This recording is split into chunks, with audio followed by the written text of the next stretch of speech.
One man saying that is fine. If that's your opinion and you're not in it, that's fine. But there is an entire market of millions and millions of people that agree that it is a store of value. So, you can think one thing, but there's also a market, and markets tend to become efficient over time.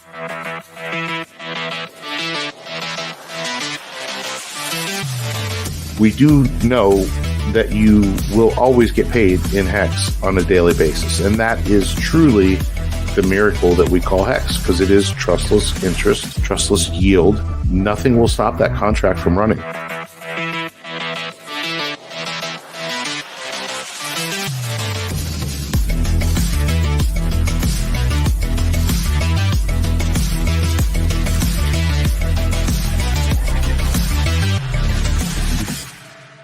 Goodbye, Gary. Welcome, everybody, to the Creed of Crypto live stream. I am Boi Crypto. I have here with me, as always, my friend and co-host, Crypto Ewok. We got people in the chat already. Scrubhead, I love it. Brizology, welcome in, Briz. Degen Moonboy, of course. Robert Online, somebody named Creed of Crypto. We have a whole bunch of people checking into the chat here tonight. So welcome in. A disclaimer that I will say right now. We had Brother KG from Internet Money on our thumbnail and in the title for a little while today. I think he got caught up with the scheduling thing. We're going to try to work that out. And if he doesn't show up here tonight, we're going to try to get him on next week. He, of course, along with Rags, Brandon Davis, Gary Woods, Funding Jim, with the big Manect initiative right now for crypto. And we really wanted to have one of them on to discuss that. So we'll see when we can round up KG, but no worries there. We do have a big show because there's a lot of bullish things happening in the world of cryptocurrency right now, including something that happened about a half hour ago that we're going to talk about. So that is going to be very interesting indeed. Hit us up in the chat if you are here and you've never been here before, or if you're here and you're here every single week. Do us a favor, hit the like. We appreciate you guys being here. We do this every Wednesday night at 6:30 p.m. Eastern Standard Time. Ewok, a lot of bullish things happening over maybe even the next 24 hours. How you feeling about all this? Pretty excited. That ETF thing came out of nowhere. You know, we've got some political stuff happening. Pretty exciting. Markets are still kind of steady on the PulseChain front, but it's kind of what we expected. And there's something I want to bring up later when we do talk about those prices that maybe we've overthought or not thought about enough. Yeah, that'll be good conversation too. But yeah, no, I'm feeling pretty good, man. All right, yeah, me too. A lot of good stuff coming up for sure. The big story is obviously ETH. So let's cut right to the chase. So looking at BTC and ETH, Bitcoin has kind of come back up slowly over the last couple of days. It sits a little over 69K right now. It's been around that 70K marker. But Ethereum, obviously, the big dog. This is what we've been waiting for some time. We have Ben Cohen and all these other people that are Bitcoin maxis on Twitter all the time talking about this is finally the death of Ethereum. I don't know if he's ever actually said that, but he talks about Bitcoin dominance all the time.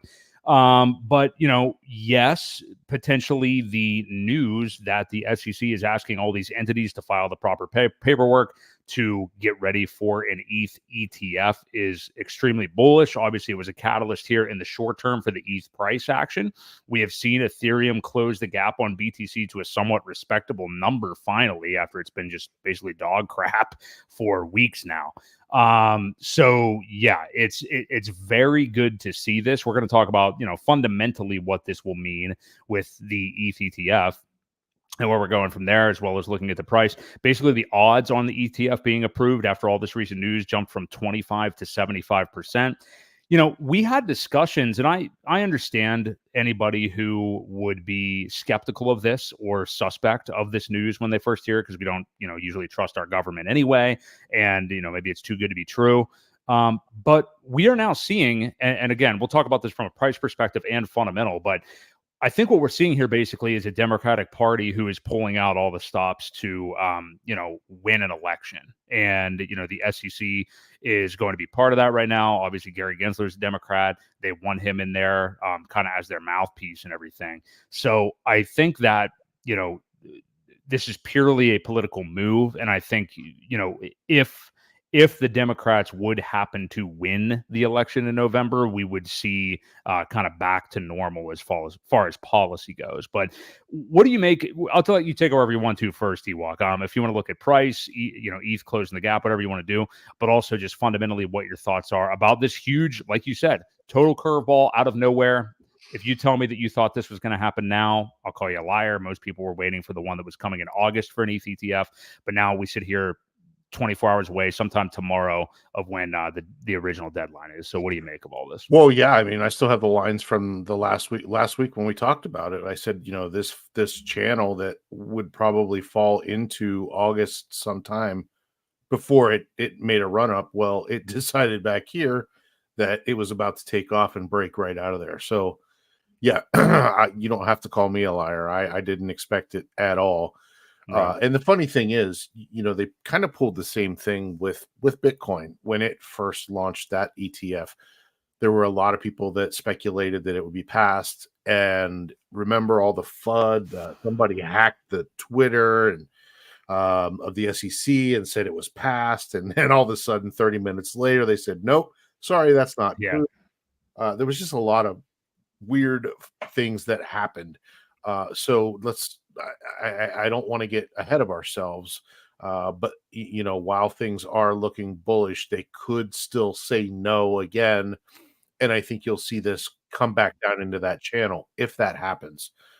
So we obviously need to kind of prepare for that and not get ourselves over leveraged. Please don't set a long right now on Ethereum, because that could be a mistake, especially if something like that did happen and it goes back down and you get liquidated immediately. So that's now. Your statement begs this: what if you bought 170,000 ETH right now? Would you do that at this price level right now? So that's absolutely not. Okay. Your statement begs this: what if you bought? What happened? Whoa, I don't know. I'm hearing myself in the background here. Yeah, you must have unmuted me or something, or unmuted the stream in your background. Oh, it popped up on my phone. That's crazy.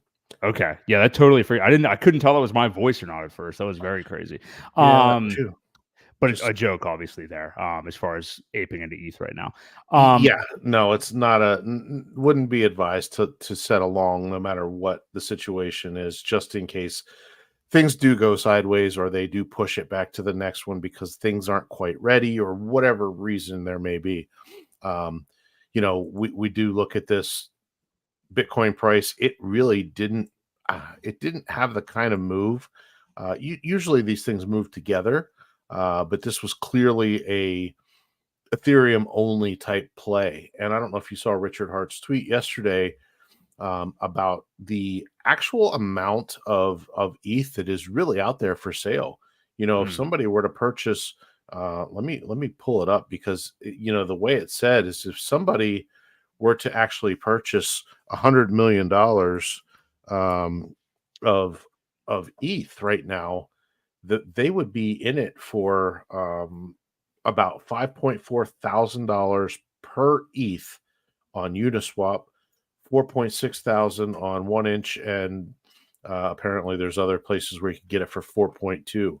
Well, that's still at least $500 over spot price.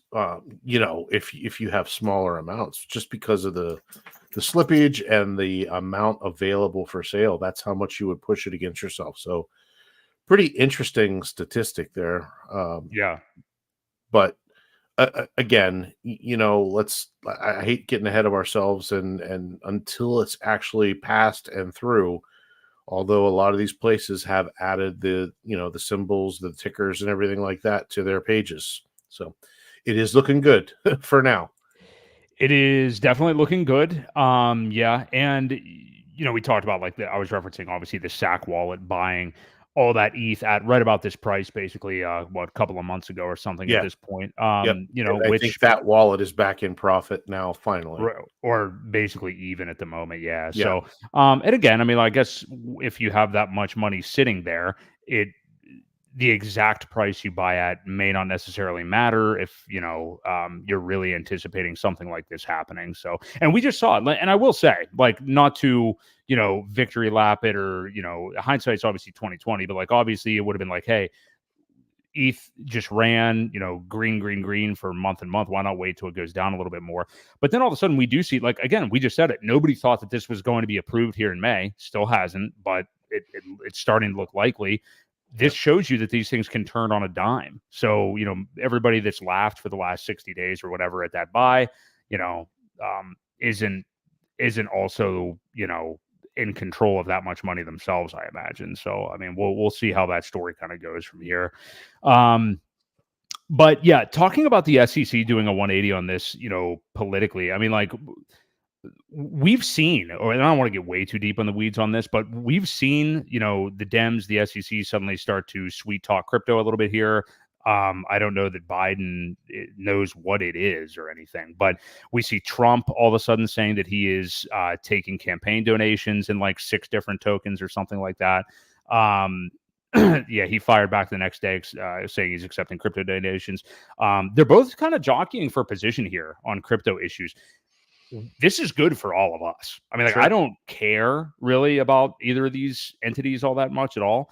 Obviously, viewers could probably guess where we're going to vote this November, but if we were down to those two parties. But the sad thing is, I think with the Democrats, obviously, you're seeing like a lot of total posturing, and they don't plan on really, behaving like this going forward. Trump, I don't know necessarily how much he really cares about crypto. I think it's one of those things where he takes the stance because he knows his supporters will be happy about it. That said, I don't think he's a direct detriment like the Democrats have been. So yeah, what do you kind of make of that, if you care about that, I guess? Well, no, and it doesn't really. I mean, we talked about it last week.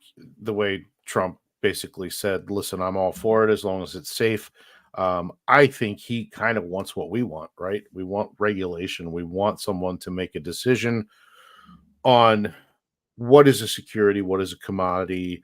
Do they even have the right to determine that, or should it be something else? And I think just clarity.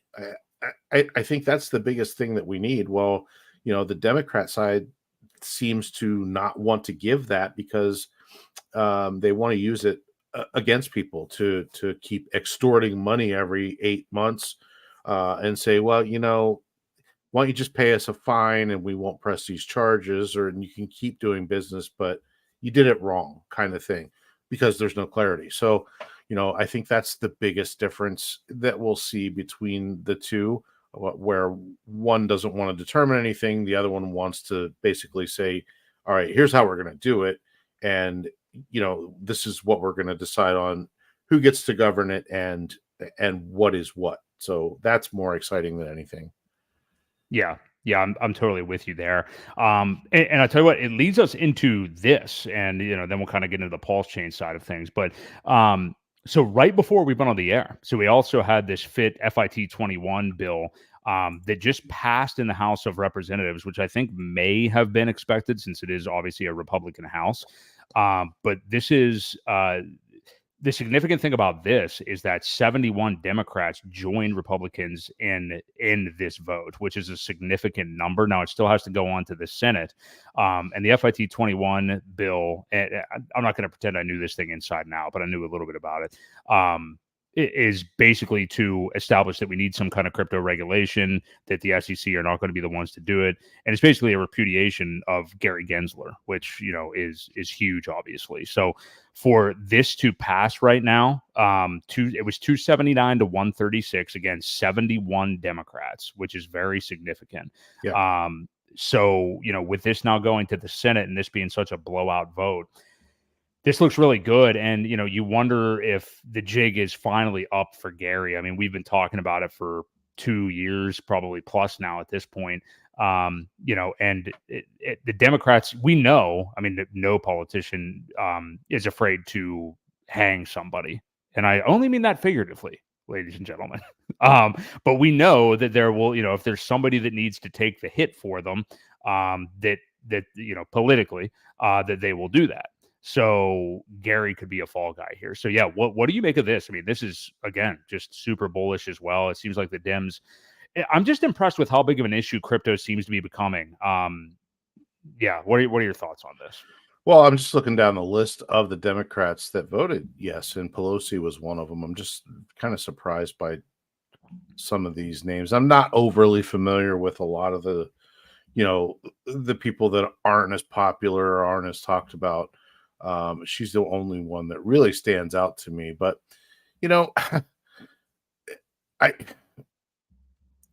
we always wonder how much of this stuff is political theater. What are they doing? And I think you're right. I think a lot of it is just for show. You know what I mean? I don't think there's anything that is really surprising anybody. It can pass and then still go to the Senate and lose. But it looks like they're saying, well, yeah, because we're on your side. You know what I mean? Right. See, because we voted here and you can trust us, that type of thing. I think that's what we're seeing. But yeah, it does. It still has a long way to go. I don't know a whole lot about it. I did see something I was telling you before we started online yesterday saying, this is really important. We need this vote. And there was a form type thing where you just put your name in and it emails, depending on your zip code, it emails your representative for you saying, hey, please vote yes on this vote tomorrow, because crypto it just basically helps strengthen crypto as a technology sector, providing development and things like that with jobs and growth. And, let's not shut it down and become a third world country that won't support it. So, so I did that yesterday, but that's really the first I had heard about it. Then I kind of forgot after I did that until you just mentioned before we came on that they passed it. And I was like, oh, that's cool. Cause I emailed yesterday the representative. So yeah, no, it's pretty cool. But again, the Democratic side with the support, I think it's partial political theater. I think that's what we're seeing. I think so too. Like I said, I mean, if Biden would unfortunately be reelected, I mean, we know that they're not going to continue in this direction or anything like that. But right. Yeah, it's very interesting to say the least. Really, again, continued bullish stuff, and I think 2024 is going to continue to be a big year for crypto. Something that I saw Sami tweet a couple of times relative to. So when the Bitcoin ETF got passed, Bitcoin rallied 90%. And he's been, I don't know that he's speculating this will happen, but just as a thought experiment for Ethereum, that would put it at over $7,000. So I put it like $7,200. So that would be bullish for everyone. I mean, I can't think of someone who that wouldn't benefit. Bitcoin maxis, I guess. And then all of us would be good. So sure. And back to what I was saying, there isn't much liquidity. So, I mean, if there is that kind of massive buy-in, obviously we know these guys are buying now, little chunks at a time, and trying to get as much as they can before it actually happens. But, there's still going to be some massive buys that probably weren't allowed before before it passes. So they're playing by the rules. Some are not playing by the rules and buying it ahead of time just to have it. So yeah, it'll be exciting to see a $7,000-8,000 Ethereum. That'd be a nice little takeoff to our bull market. It definitely would, especially since some people, modestly think that 8K could be the bull market top for ETH or maybe 10K. So, I mean, that would get us certainly pretty close. So, bullish all around. Really, really excited to see this stuff. So, we'll continue to monitor these stories. I mean, literally tomorrow is when we're expecting the ETF approval. So, we'll see what does happen there. Let's take a look at the PulseChain ecosystem here. We'll take a look at the prices, maybe just pull up the Pulse chart here in a moment. PulseChain hasn't really seen yet, and of course this is just very short term, last day, but hasn't been the beneficiary of this ETH news all that much at all yet. But we got Pulse sitting at 48% below the SAC rate, 4 zeros and a 5.2. Pulse X, we're at 4 zeros 2.3. Incentive token is down below $3 now, 288. Hex really seemed to have taken a hit here. I think it's down to 007, and then eHex if I'm allowed to report on it, is at 0017. So it's held up pretty nicely, probably because it was decimated so badly already. So, yeah. What do you make of where we are there? And if you wanted to, wherever you want to go and whatever you want to pull up here. Yeah, so I think that EHEX ratio was at almost 1-8 or 1-9. Yeah. At one point, it's closed back to like 4-1 now again. So, that's bullish. Something that I wanted to bring up and think about a little bit more is, maybe, and I forget who, somebody did mention it, and I forget who it was, or I'd give them credit for it, but a lot of the main sacrificers for PulseChain, the big ones, all got between 2.5 and 1.75x multipliers on the large cap investors.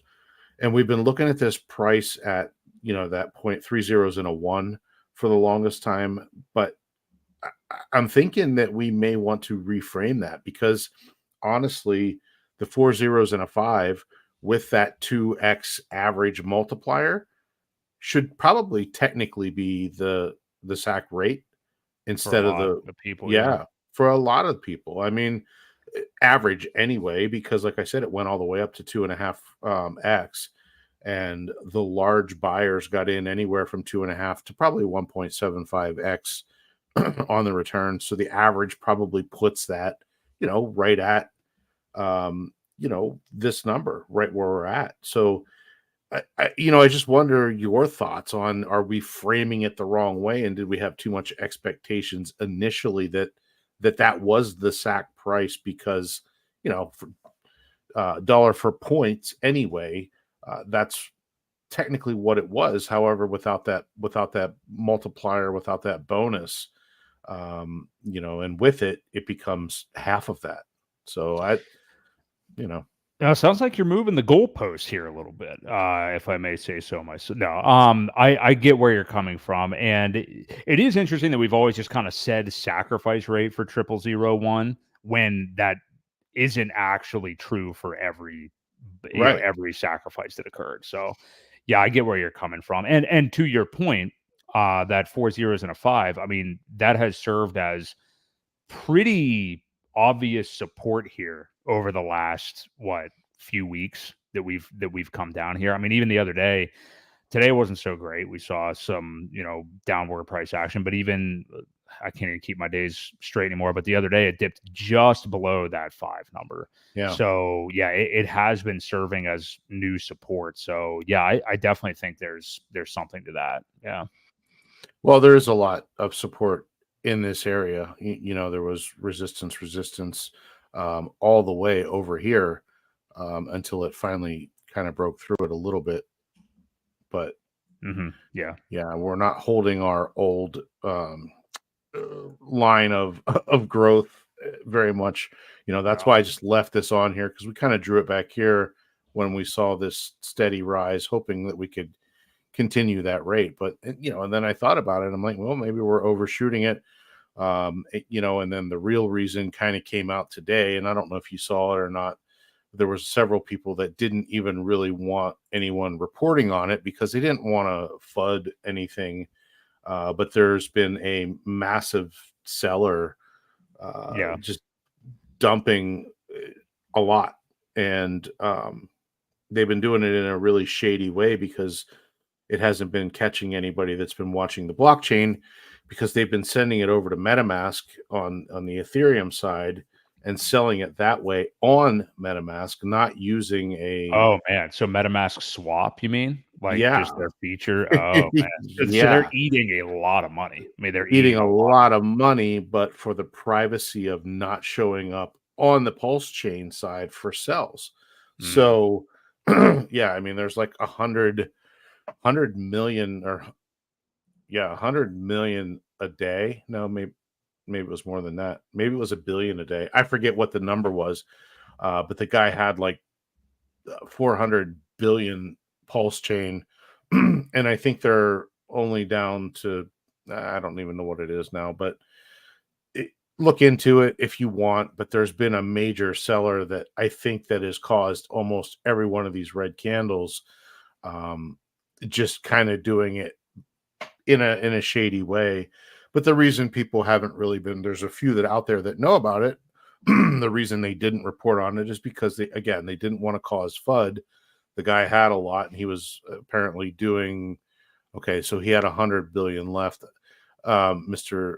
Sojourner says, I don't know how many he started with, but anyway, he's out of most of it, I believe. Right. So almost out. So if that becomes our last heavy hitter as a major seller that's just been consistently dumping every day or every couple days, that's also bullish. So it is. And that's why I agree with you on like, we don't want to, don't report on it. It's on the blockchain. I mean, it's on the blockchain. It's going to be out there. This whole like censoring thing and stuff from anybody is just never the way to go. I understand it, but you just can't, I mean, look at people in life, look at people in different sorts of media and things that try to censor things like that. I mean, there are ways of framing different things. Just, frame it the correct way. And the correct way is like, hey, at least we can see all this on the blockchain. And we know how much the dude, we know everything practically. Right. We know everything the guy holds. They even found out like where he's selling it and stuff like that he's eating all these fees from slippage and MetaMask swap and stuff like that. These other chains, Solana, I'm just naming the big ones, but like other big VC backed chains. Again, we talk about this all the time. And this is what, I don't think some people understand with PulseChain. And it sucks the prices are down. Yeah, some of the times the volatility sucks and stuff like that. But also, there aren't all these mega VCs that bought at prices that we were never aware of. Like Ewok and I and all of you watching had the ability, whether you did it or not, to buy the lows on PulseChain back in whatever it was, August, maybe last year, September. I'm not sure. Right. But we all had that chance. Like there was a time when PulseX had 5 zeros in front of it that we were buying. Yeah. Okay. Yeah. So did you do it or not? I mean, we had a chance to. Like we bought the bottom, Better than anybody did for sacrifice. At least that opportunity's been there. And I don't think it was Rockham. So that wallet is pretty well known and there's been a lot of eyes on it.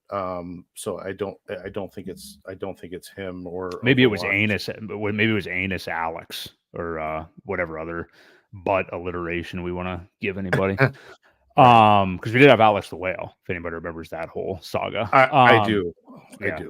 I don't think that guy started with 500 billion though. No, and it was Hex, I believe. So okay. So so interesting. I mean, so I guess to finish this off, like just looking at the chart anyway, I mean, I'm hoping that we continue obviously to hold this area as support, and I'd like us to go up someday.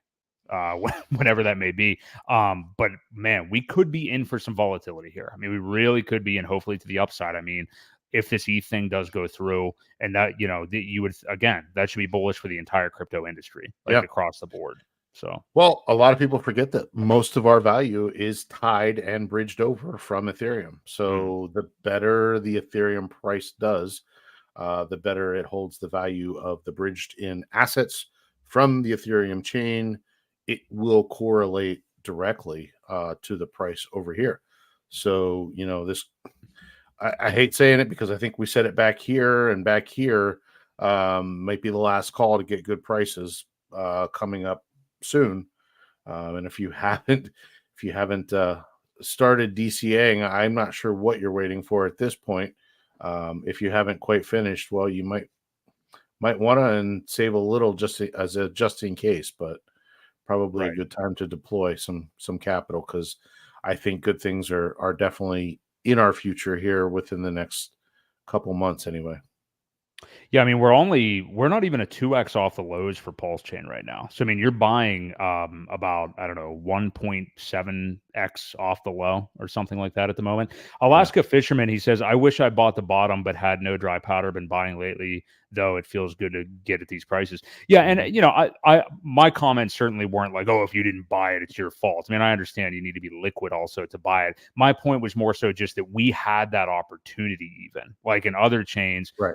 that never was available to you. Like a lot of them have these VC insider rounds, bought at fractions of a penny that the open market never had access to. So kudos to you though for DCAing hard at this point. So bring this up too. Hexgirl brings up a good point. 9inch has that dollar cost average option to help you dollar cost average in to the market. So don't forget about that nice little tool that they launched. Hexy Bastard was talking about that last week. So good stuff for sure. So that's kind of where we are on PulseChain prices. Very active chat tonight. I'm really enjoying it. You can feel things just feel bullish right now. So we appreciate all you guys being here. If you're enjoying the stream so far, please do us a favor. Hit the like button. Help support PulseChain. Help support Real DeFi and our channel. We really appreciate it. We've been doing this now for it'll be 3 years in September. It was off and on back at the beginning, but we've been very consistent for a couple of years here now. So let's get into this. I'm trying to see what the best thing to go to is. So Richard Hart, we have to talk about this tweet the other day. So it's been a long story about Richard Hart and his relationship with centralized exchanges, what he thinks, whether they are good for products he has commissioned or good in general. We had the big initiative with MEXC, which is apparently a top 10 crypto exchange worldwide, that great guys like Crypto Coffee, I honestly forget who else. I know he was spearheading it anyway. We're kind of rallying together to try to get a Pulse listing on there and raise the money to do it. And I believe they did. I kind of forget where that last was. But I found this really intriguing, and I sent you his tweet if you wanted to bring it up in a moment here, Ewok. But so he tweeted the other day, surprisingly. Now, he didn't say this directly, so I'm not going to pretend that he did. But tweeting about Kraken and Binance, which this is true, just on May the 20th, both of them conveniently asked for people, anybody in the public, you, if you want to go on there on that day to request token listings. So whatever it is you would like to be on their listing to buy. Kraken, which is an exchange I am a fan of, and is a lot less, I don't know what word I want to use. I'm not going to say one word that I think may get us demonetized, but I think they're not as stringent and delusional, I will say, as Binance. Binance also has been co-opted now. So, I mean, we know CZ is gone, so now it's kind of like a government boy in there or something. So Kraken, the last I knew, still has, what's his name? Jesse, I think it is, somebody in charge, and he's a cool dude. But anyway, yes. So we'll get into this more specifically, but Kraken basically is much more lax on what they're looking like. Hey, if you want it, we want to sell it to you and make money too. So tell us about it. Binance was far more like, well, these, they don't want where there's like a way smaller circulating supply than what the actual amount is, and they're turned off by stuff like that. Not only that, but their form to fill it out was just way more meticulous than Kraken. So we'll get to that part in a moment. Looking at his actual tweet, which I'll bring up too so I can actually read it here, is Kraken and Binance, he says, both posted today that they want to list more coins, and it seems they want you to fill out the form, and he gives links to both. With RH, you always have to read between the lines, so it's like, hey, what tokens do you think he's talking about that you may want to fill out? So I guess what I find confusing, interesting, I don't know about this, is how he went out of his way actually to, I don't want to say a tirade, but he made a pretty big tweet shitting entirely on exchange listings. 30, 60 days ago when the MEXC stuff was at its height, a lot of people were really putting in a good effort to do it. And RH, he didn't directly say anything about MEXC or anybody trying to, those efforts, but he threw cold water entirely on exchanges and just said that they were horrible. And now we see this. So I don't know. Am I reading it into it too much? Because it seems pretty obvious that he's saying, if you want to try to get Pulse listed, then do it. So I think the big thing with MEXC is most Americans couldn't use it anyway.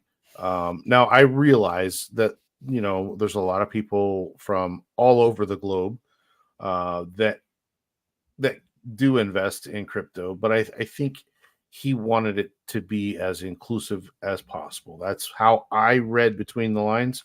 And if you're going to spend that kind of money to get it listed, let's do it and cover kind of everybody and not have to have multiple ones of these. Now, eventually, yeah, that would be great. But, Kraken is pretty much available in, as far as I know, all over the place. Yeah. Binance has, they have the Binance US, and then they have their Binance, the rest of the global platform that they have. But again, I think Binance is a lot more strict on what they'll be willing to accept. Again, this isn't just to fill out a form and then they'll decide and say, well, we got a bunch of votes for PulseChain, let's just list it.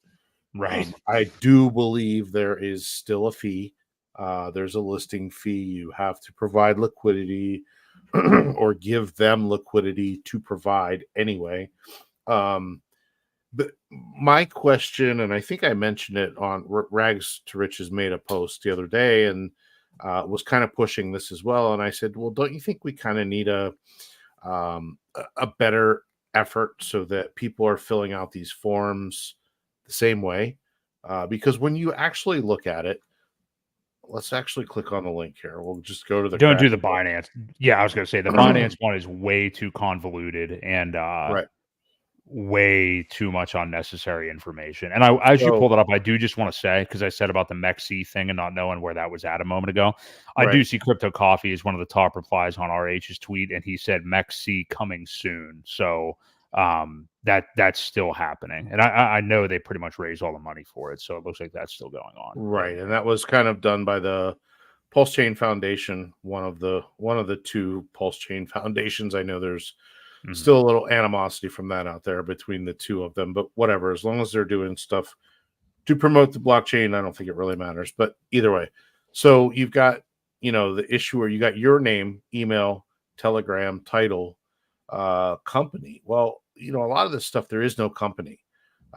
Address of company and corporation. Well, there isn't one of those either. Right. Executive and non-executive beneficial owners. Well, who would that be? Again, there's a lot of, and these are required. The ones that are starred are required fields that have to be filled out. You got your asset name, ticker, fine, network, fine, token standard. Okay, all that good. All that stuff is fine. You go the whole way down. I think, all of this it stuff has some non-applicable stuff at the bottom. Sorry. Right, there is like the e-money, but you can pick no for that. It's not e-money or a digital representative fiat, so it's not like a stable coin or anything like that. So these are pretty self-explanatory. However, the upper part, I think there could be a lot of question, and it may not look very good if a bunch of people are filling it out differently for the same token and be like, well, these guys are all over the place, with their answers. I don't know how much that gets judged. You know what I mean? But again, I think we wanted to kind of be on the same page when we're all filling this stuff out.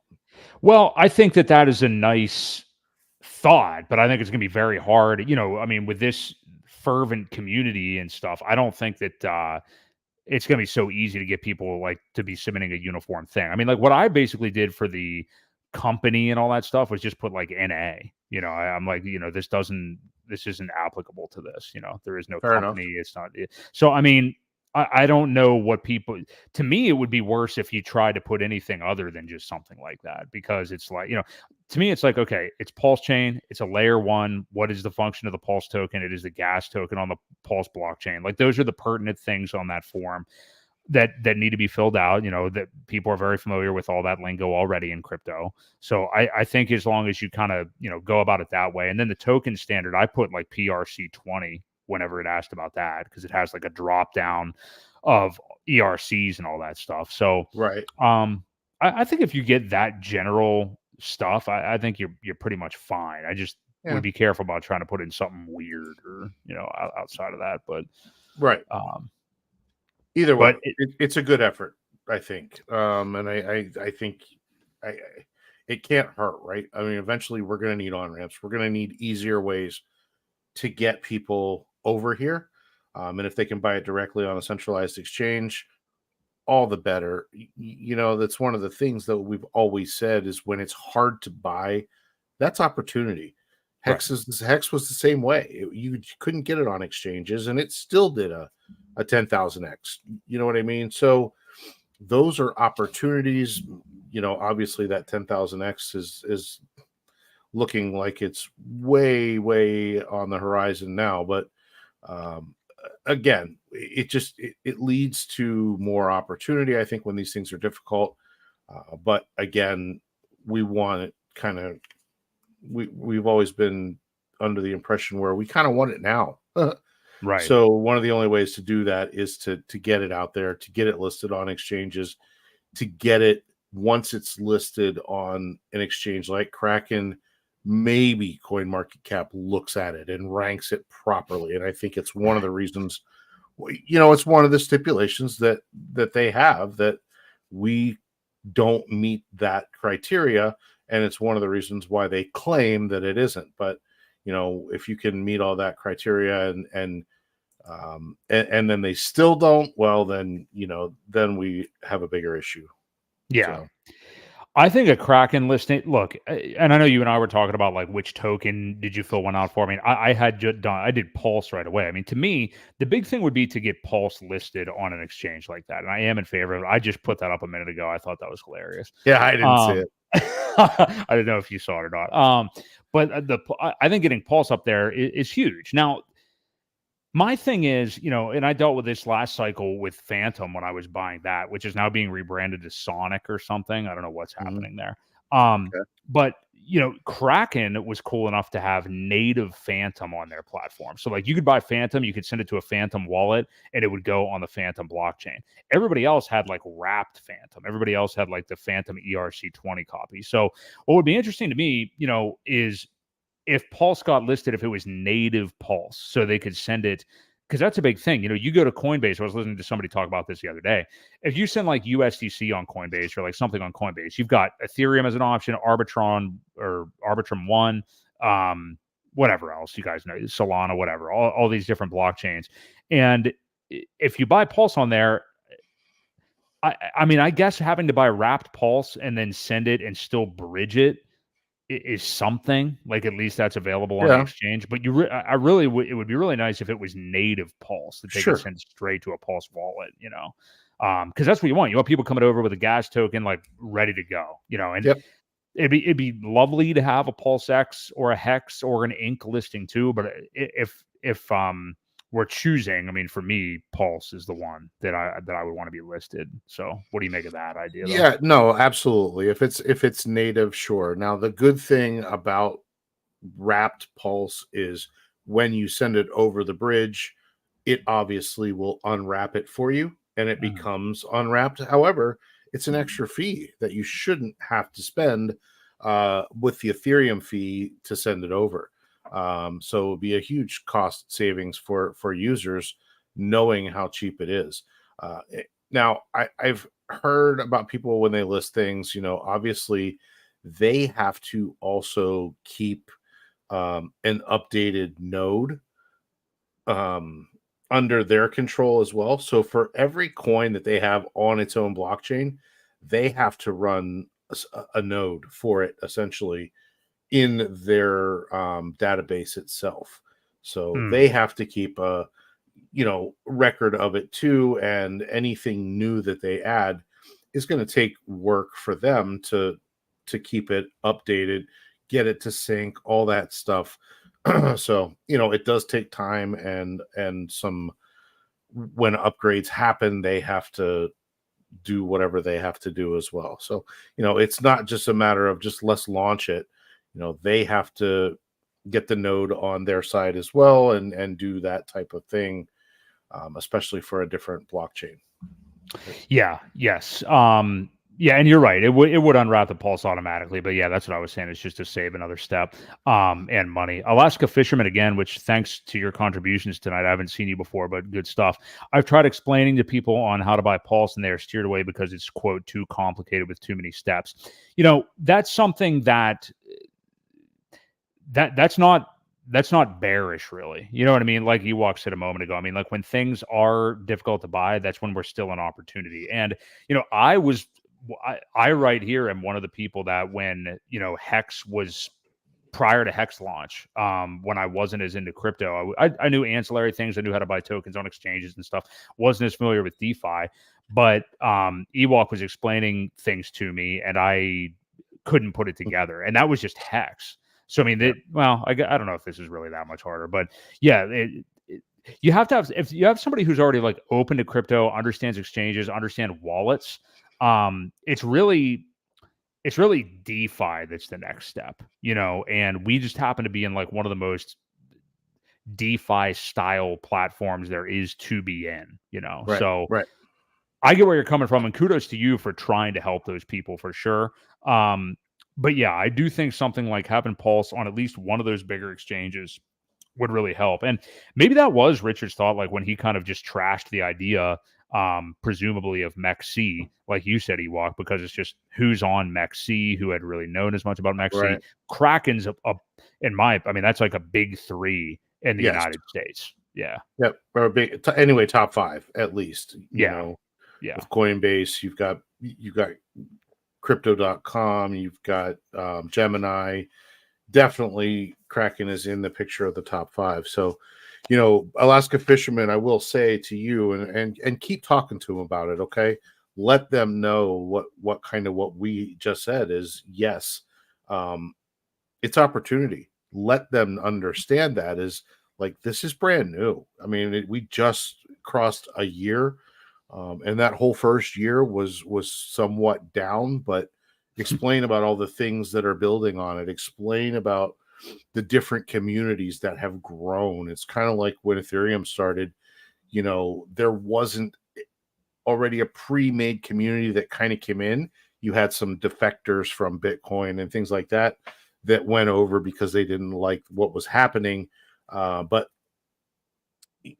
all the stuff that's being built and it's still being difficult to get to means a lot of VCs and big money investors haven't heard about it yet, or it isn't tried and tested enough for them to get major investments in. But as time goes on and this blockchain keeps going, it's going to grow. It's going to gain more faith. It's going to get belief, and things will become easier. It's one of the ways that I've explained to people too is, again, the opportunity cost of being difficult means you are damn near ground floor, and we are as far as prices go too. Yeah. Yep, I agree. So that is a good thing to let them know, like that is the opportunity basically. So yeah, I mean, I do think that it will help to have an exchange listing, at least for Pulse, just to get people in the door. You don't need to teach, once they get to things onto a DEX like PulseX or Proteus, I mean, that's a whole other thing that they have to understand and get to 9mm, 9-inch, whatever. So, and yeah, Hex Girl, great on you for bringing that up since we're talking about onboarding. I didn't see the actual Coast account tweet this, but did you see Crypto Coffee talking about some Coast updates yesterday, Ewok? I missed it yesterday. What did he say? Well, I don't know if I'd call it updates, but it sounds like we're talking August, September timeframe until they're up and running again. That's what I think Coffee said on a site. It was like a 45-minute stream yesterday. That seems like a long time. That's what I saw, and I checked the actual 0x Coast account, and I couldn't really see any of that, but it does look like it's going to be a bit. So you're right, Hex Girl. They were, I know, one of Ewok's. Yeah, there's no real tweets from them. They were one of Ewok's preferred ways to go, and a very easy way to do it. But we have been without them for a little while. So. Yeah. We have, of course, on this channel talked about, that you got the regular PulseChain bridge, which is just available at pulsechain.com. That's been the cheapest option because this Gwei, I mean, even with ETH just shooting up in price, we're sitting at 6 Gwei right now, 6 or 8 Gwei right now. So you're looking at under $10 to bridge at the moment on the PulseChain bridge. And then you've got Spark Swap as well. Be careful. That hasn't been as long as Gwei is down this low, you're better off with the actual PulseChain bridge as far as I've seen. But so there are ways to do it. We'll see how the exchange thing goes. But do you have any kind of final thoughts on that, Ewok? No, that about wraps it up for that topic anyway. Okay. Good stuff. Just so many comments that I'm really intrigued by here. So Okay, so good stuff. We will transition onto this. If you guys are enjoying the stream, do us a favor, hit the like. We appreciate you being here. And yeah, Hex Girl says on Telegram, Co said they have new bankers just integrating now. Yeah, we knew that they were getting, like over 10 new bankers, and maybe, that is a bigger undertaking than they originally thought, possibly. But if it does lead to, not having any issues that they were with only like one before, then that will be helpful. So, right. I wanted to turn our attention to this Bloomberg article that we saw last week. So Bloomberg wrote an article actually on the Richard Hart PulseChain versus the corrupt, decaying, and about to be reformed or eliminated SEC. So it was interesting for Bloomberg, I think, to actually write this article. It was a guy named Matthew Boltman. Crypto case tests SEC's ability to police blockchain technology. And I'm not going to read the whole thing, obviously. Actually, it's not even very long, or they're trying to get me to pay for it or something. I don't know. But I did just DM it to you, Ewok, if you wanted to show it. But essentially, looking at it, they kind of just talk about the overall angles of the case, which everybody's very familiar with. And an interesting part is when they say you can't sue the sidewalk. Financial regulators have increasingly set their sights on decentralized finance, or DeFi. Not just PulseChain, all DeFi. The Commodity Futures Trading Commission brought enforcement actions in September against 3 DeFi firms and signaled more may be coming. The SEC is also investigating Uniswap. Forgot about that. There's so many out there. I can't remember any of them anymore. The creator of the largest DeFi trading platform on Ethereum for securities law violations. So any of these people who's like, oh, it's Richard Hart and, the diamond, and you can tell this guy's a scammer. Dude, they are after everybody. Like, they are after everybody. You can be, the woke leader of Uniswap, or you can be, Red Bull can Richard Hart. I mean, they're going after you. The nature of the technology poses tricky questions, blah, blah, blah. Yeah, we know. So much of it is the fact that it could be a security, it could be a currency, and that it could be an entity, and makes it confusing and hard to get your arms around, says a guy from SMU University. Blah, blah, blah. And then they quote Richard's attorneys: suing computer software is bizarre, and the SEC's legal theories are novel and unsupported. PulseChain users said in a filing last month. You can't sue the sidewalk or a piece of software, users said in a brief. So, I mean, this is really all the issues that we're very familiar with. And they're just kind of, this article is more for people who are not familiar with the SEC's continued overreach, which, they've been ruled as overreaching by a prominent Utah judge, and I forget the debt box case, I think it was. He specifically said that they, overreach. I forget the exact term he used. But it's interesting that they wrote that article, and I guess we'll get your thoughts on that. I guess it's not necessarily anything new other than the fact that they themselves wrote the article, which I thought was interesting. And then we got an interesting layout from Nuclear Herbs, our favorite PulseChain attorney on Twitter, who hope he's doing okay. I know he's had some major health issues, so I hope he is recovering here. But he wrote a nice little timeline for us about what we could see from Richard Hart and possibly when he would stream again. First off, do you have any thoughts on this article being written, or did anything in it catch your eye? Well, not really, but you do have to remember that the guy that created Tornado Cash is just found guilty and probably spending 6 or 7 years in jail for writing code of software. I mean, where do you draw the line? Is it the guy who wrote the code? Is it the guy who paid the people to write the code? Is it I think you could almost make a case for any of those things.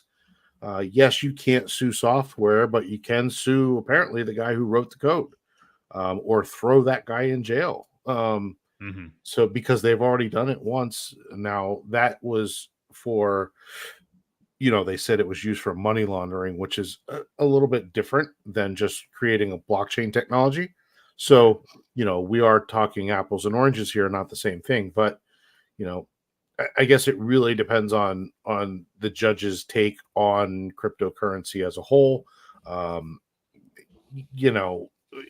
I guess it could go one way or another, right? Kind of depends on who's on your side. And, as we're seeing with a certain case happening in New York City right now, these people can be bought off, unfortunately. Right. And, there are so many glaringly wrong things about the way that case is going, that should be thrown out a long time ago. Anyway, that's another topic. That's all I really wanted to add. It is, I guess it really depends on, who's behind or who's the judge behind the gavel, and what it really comes down to. Yes, we have a pretty good team of lawyers, so I will give that an advantage. So hopefully that's on our side. I think so too. Yeah. They're obviously very prepared, and we have, there's people on that team that have worked within the SEC or right with the SEC before. So that's also good as well.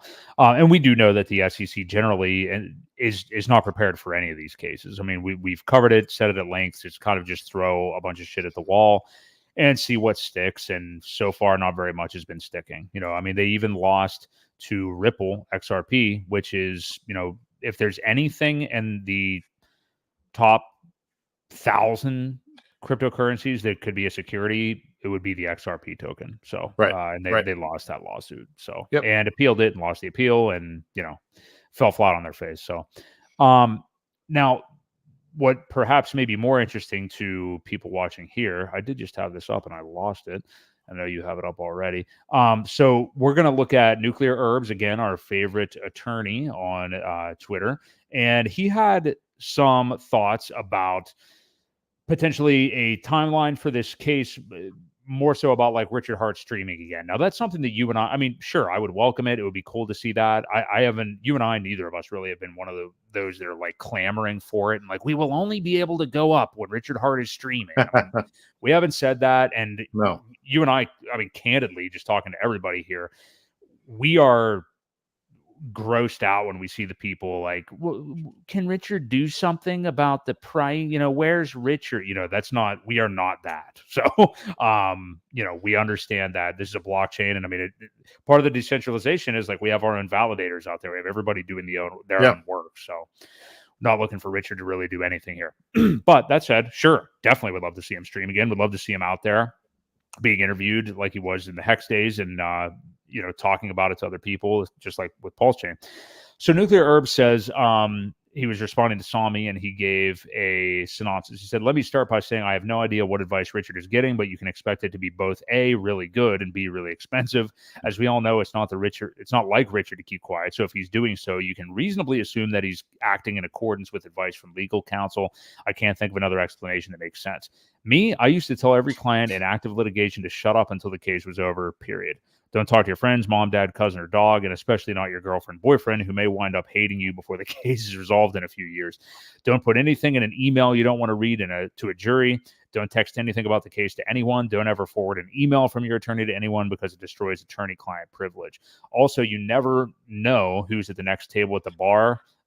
Hey, it could be James O'Keefe in a wig or something like that, or a restaurant listening to you complain about your case, and it could be an investigator hired by the other side. Nothing you say to anyone beside your attorney or spouse in most cases is privileged, so either you or whoever you spoke to or both could be subpoenaed to testify under oath at deposition or a trial. Having your best friend subpoenaed to testify against you isn't going to be fun time for either of you." Jeez, he really went in on this. Keep in mind that you can usually only hurt yourself by talking. It's like being drunk and trying to explain yourself to a cop. That makes sense. Let me skip ahead here a bit. So there are lots and lots of fun ways to F yourself in litigation. And even though your lawyer will make far more money trying to fix whatever problem you created, they would still prefer not to have to. Lawyers manage risk. If you boil down our profession, it comes down to that. We manage risk through contracts, prenups, estate plans, corporate bylaws. Clients, on the other hand, create the risk we have to manage. If you keep your client from adding to the risk you have to manage, everyone's happy. So why do some founders keep streaming while Richard stays silent? I have some ideas, but I don't particularly want to share them until after some of the issues in his motion to dismiss are decided, particularly the jurisdictional arguments. Given the sometimes ludicrous things judges have relied on to grab jurisdiction over someone, not just in crypto cases, but in many other types, it seems like a solid plan for Richard to not add anything that could even potentially be used against him. That said, jurisdiction will be argued in October. A decision should be out 60 to 90 days after that. Could be earlier, could be later, but that's what I would tell everyone to expect. If the court finds no jurisdiction over Richard, the case is gone and he could do as he wants. So we're looking, by like January 2025, if they would rule against jurisdiction, which, Nuclear Herbs and other credible people have said they have a pretty damn good argument. Right. PulseChain does about jurisdiction. If the court finds that it has jurisdiction over Richard, that issue is decided for the remainder of the case, barring some other stuff. So if he is getting advice to stay quiet pending the outcome of that issue, his attorneys may feel like there's less of a problem with him streaming. That's interesting. He says, just my thoughts. I could be wrong, not legal advice, obviously, all that. So great stuff from Nuclear Herbs. We wish him well. Thank him for this. I didn't really notice that last part before, that they said even if the jurisdiction were to not go the way of Richard's attorneys, even though we think that there's a great argument against the SEC there, it sounds like that there may be less reason for him to stay quiet or anything. It sounds like, Right. And he could That's still stream. So that's what it sounds like to me. So yeah, that's kind of the way he worded it. If it's dropped, it's dropped, and he'll stream. If it's not dropped and they do find that they do have jurisdiction, he'll still stream. So maybe that's kind of the way I understood that. Me too. Obviously, a total dismissal with a jurisdiction thing is phenomenal. I mean, that's what everybody's clamoring for. And the reason that we say that it's a worthwhile argument, we've talked about this many times before, is that they wanted it in the Southern District in New York, because that's where they put everything. And their reasoning was literally like at least one developer of Uniswap lives there, and at least one investor in PulseChain or Hex. Right. And it's like, okay, that may be true. As I always make the joke of like Omaha, Nebraska too. Why does it have to be there? Yeah. So, we don't think they have a good argument there. That is the ideal scenario, that we find out by January 2025 that this just gets dismissed because of jurisdiction. If not, obviously everybody's confident. Nobody's concerned about the SEC. I mean, like nobody at this point. I think it was cleared up a little bit when Richard announced, like, "Hey, I've got a team of 11 lawyers, and we're fighting for DeFi, and we're going to, take down the SEC." Since nobody's concerned about it. Nobody's concerned about it in the world of crypto, and I can tell you that because everybody's using Uniswap every single day. We even have the bankless estrogen boys every day, fawning over Uniswap and stuff like that. Nobody's worried about the SEC, and Uniswap's is under attack as PulseChain is by the SEC. Yep. So, if they're not worried about it, there's no reason we should be worried about it. What do you make of all that and about the jurisdiction argument? And it sounds like possibly he could get back to streaming, maybe even if the case was continuing and for some reason they still kept said that they had jurisdiction. Yeah, I mean, that'd be great. Again, you or I aren't one of the ones that say, man, this will never go up until he starts streaming again. He's been active. He could have completely disappeared. He could have stopped tweeting, and he didn't. So, I mean, that's one way to look at it. He'll be back when he can be back. I don't think, he's always kind of said, Satoshi disappeared and I'm still here fighting for you guys. So, the moment he can, he will. The moment he deems it right, he will. He may still be trying to wash out people that don't believe. That could be part of it too. Maybe his lawyers said, yeah, go ahead, stream. It's not a big deal. Just be careful what you say. Right. Richard's always been very careful how he worded things. That's one of the things that I will give him credit for, is he's always worded things properly. He planned for a lot of that stuff ahead. He was always very careful about price predictions. He wouldn't do it.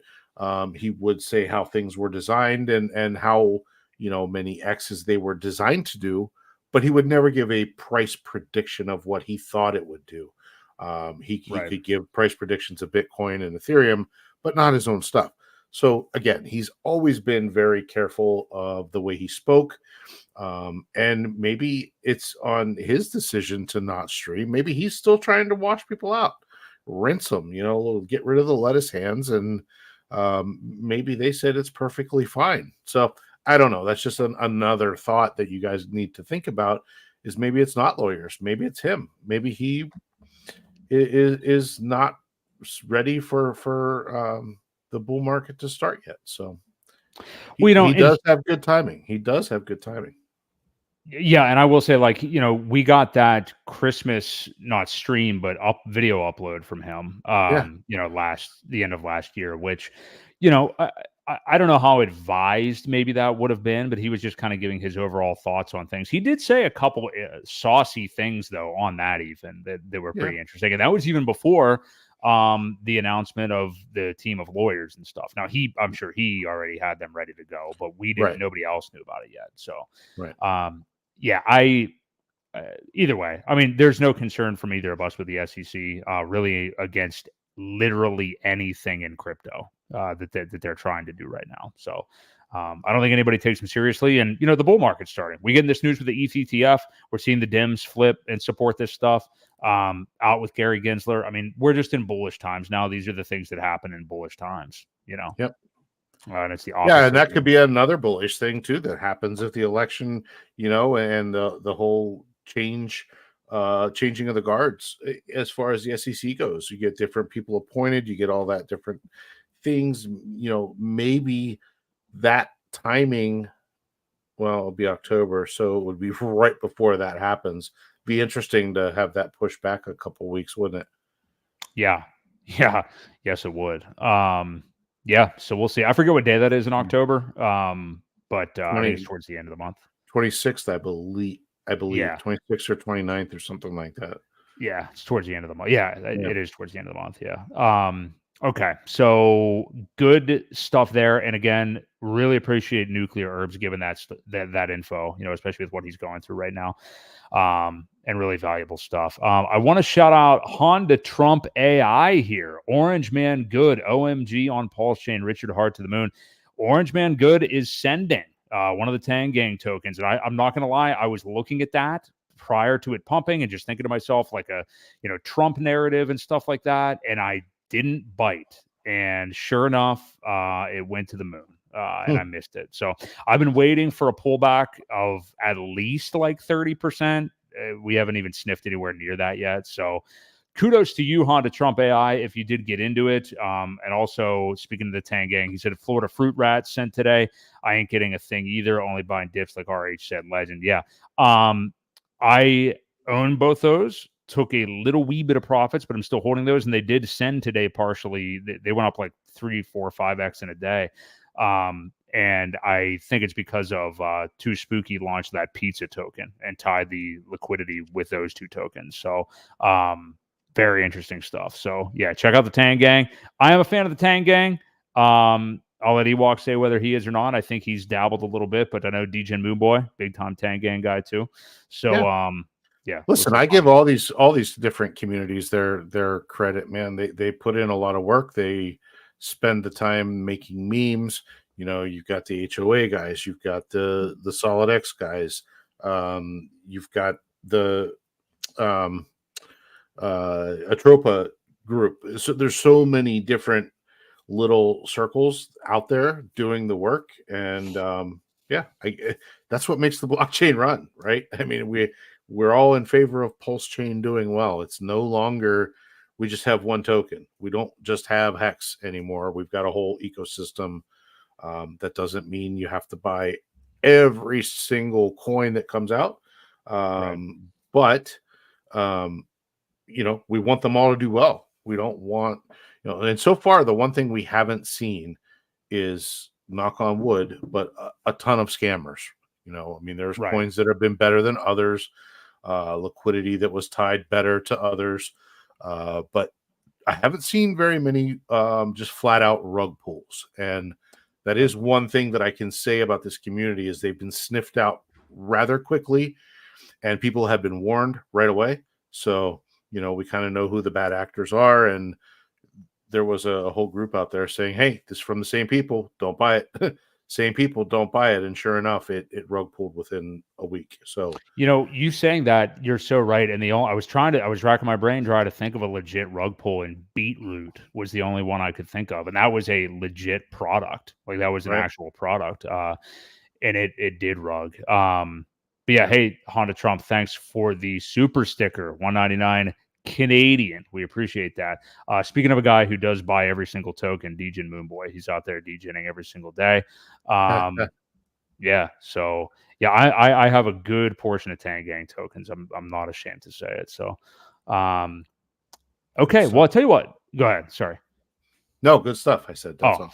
I was gonna say we can wrap up on a Monect initiative update if you happen to have anything current. I know we wanted to kind of just touch on that again. If any of you are new to what Monect is, it is the social media app. I guess you would call it social media, or basically a way to talk to influencers or experts in different fields, ask them audio or video questions and get an audio or video answer back from them privately. It's kind of like OnlyFans. No, just kidding. Not as much foot stuff.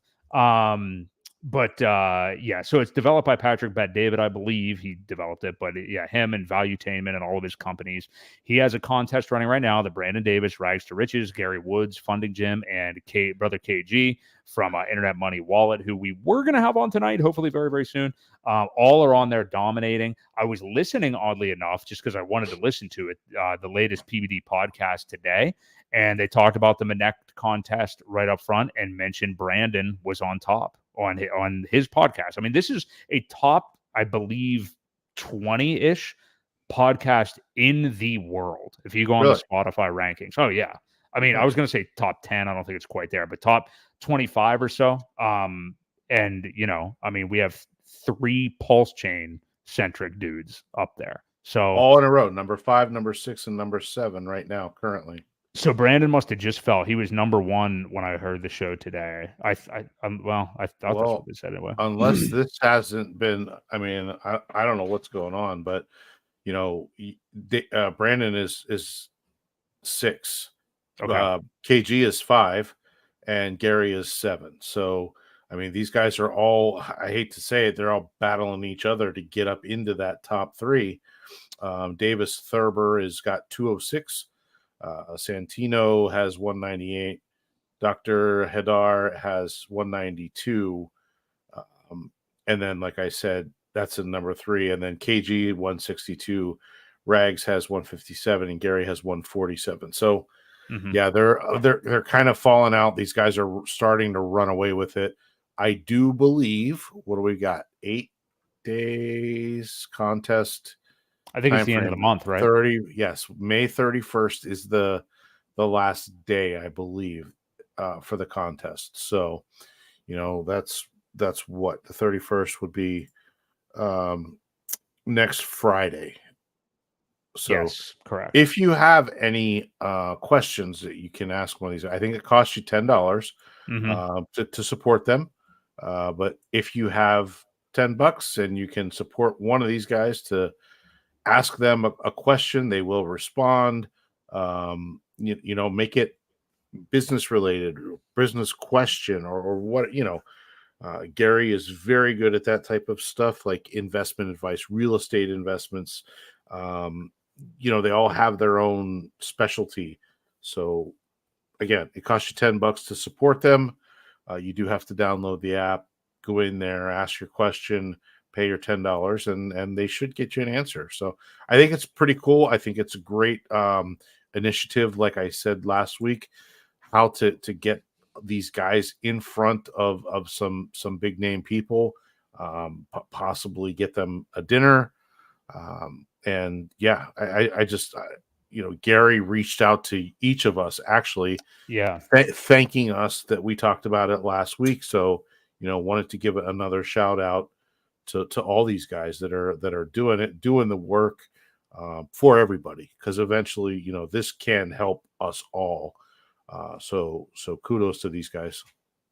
Definitely. And, you know, you were saying about like they're all competing, you know, or are they taking, you know, add all those up and they're number 1 or whatever. I mean, not that you said that, but I mean, I think that there's 3 people in the top 10 that are all crypto PulseChain centric, you know what I mean? And Gary obviously offers a lot of networking stuff as well. It's actually what he's choosing to be more of an expert at, as he's dubbing himself on there. So, yeah, I think this is terrific. It's awesome. It's a gigantic platform, not just the app, but I mean the platform of being featured on Patrick Bet-David's podcast. Winner gets to have candlelit dinner with him. I think they get to go take a walk on the beach afterwards, maybe go to a movie. Not quite, but yeah, a lot of good stuff. Yeah, yeah. But look out for Monect. I mean, very, very cool stuff. I think it's a great development by them. And yeah, shout out to those guys. I mean, that's putting in the real work to go down. They went to Mar-a-Lago a couple of weeks ago. Rags and Gary did. KG, obviously extremely knowledgeable guy, created, a great wallet for PulseChain.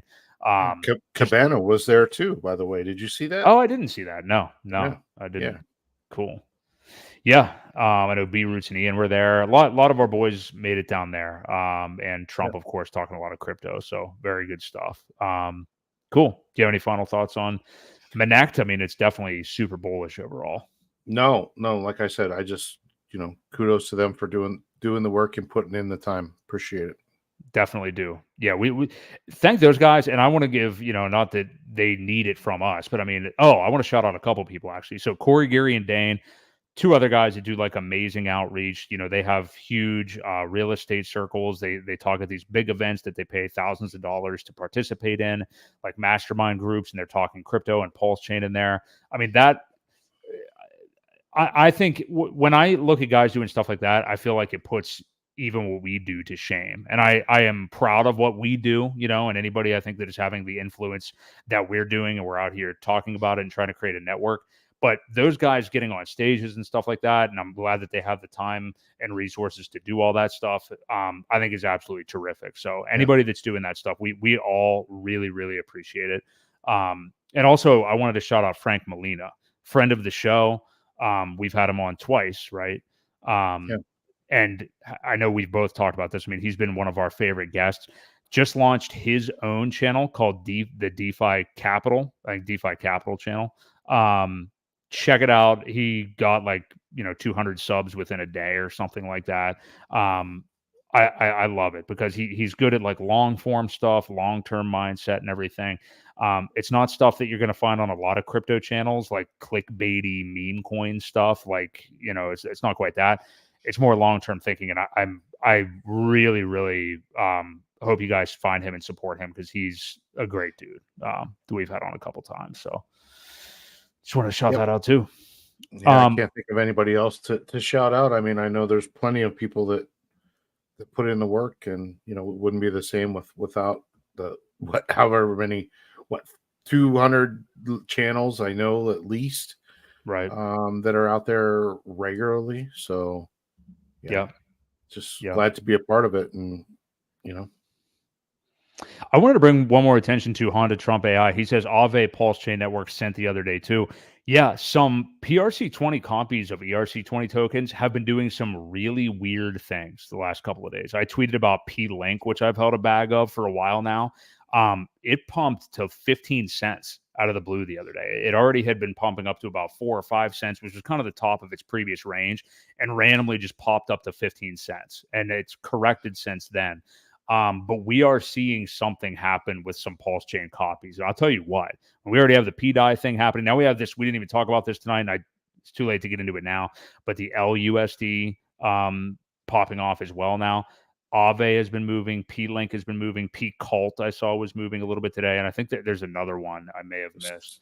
Somebody in the chat brought that up earlier about the LUSD. Yeah. As well. I can't remember who it was, but I saw it. I think it was More Hex. Yeah, here it is. Thoughts on the LUSD stablecoin. So, yeah, I think that we don't have much more time, but that dedicates a segment, I think. And, we've just kind of been hearing about it over the last couple of days. We definitely need to set aside some time to talk about all these copies and what they are and how many of them have the potential. I mean, any of them have the potential, right?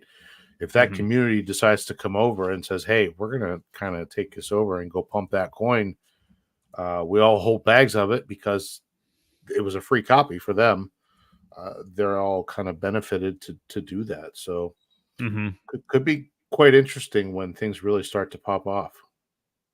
Yeah, I think so too. That's a good idea for next week. We'll maybe get a few of them together and take a look at what they've been doing and what we could see from them. Yeah, that's a great idea. Okay, well, hey, I think that about wraps it up. Awesome chat once again tonight. Really appreciative of all you guys. DJ Moonboy, KD, Honda Trump AI, and a lot of new names. I hadn't heard of you, Honda Trump AI, but like you, C Hex, my Pulse, Take a Break with Jake, of course, Alaska Fisherman, thank you, Ravi Sharma, Hex Girl, Harvey Diaz, so many of you guys tonight, KD. Yeah, really appreciate all you guys. We do this every Wednesday night at 6:30 p.m. Eastern Standard Time. Do us a favor, please like the video, subscribe to the channel if you enjoy the content. We do this, I already said that, every Wednesday at 6:30. And yeah, we'll see you again next week. There you go. Pick up a t-shirt, creativecrypto.com. You can pick up our merch. We have tri-blend tees, probably feel the best. The cotton, whatever feels good on your nips, whatever floats your boat in that regard. But yeah, we got a Creative Crypto one, a Hex one, a Pulse Hex one, a PulseChain one. PulseChain's my personal favorite. It says Real DeFi, looks real cool. So check those out. We got them linked down there as well. But we will catch you guys next week right here on the Creed of Crypto live stream. See you guys.